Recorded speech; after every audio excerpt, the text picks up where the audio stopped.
ஒரு மாதத்துக்கு முன்பதாக, கிட்டத்தட்ட ஒரு 20 நாட்களுக்கு முன்பதாக, சரியா சொல்ல போனா இந்த ஆகஸ்ட் மாதம் உத்தராகண்ட் என்ற மாநிலத்தில் ஒரு சட்டத்தை நிறைவேற்றி கிறிஸ்தவர்களுக்கு ஒரு அதிர்ச்சியை ஏற்படுத்தினது அந்த மாநில அரசாங்கம்.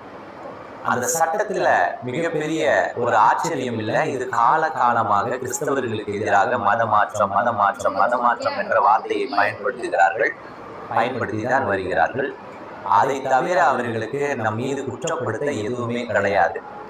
அதனால இது பெரிய ஒரு காரியமாய் பார்க்காவிட்டாலும் அவர்கள் அந்த அந்த அந்த சட்டத்திற்கு நிறைவேற்றின தண்டனைகள் தான் இன்றைக்கு மிகப்பெரிய ஒரு பேச்சு பொருளாய் மாறி இருக்கு. அவர்கள் நிறைவேற்றும் அந்த தண்டனை என்னவென்றால் life time jail, life time in prison அப்படின்ற அந்த தண்டனை தான். இந்த தண்டனை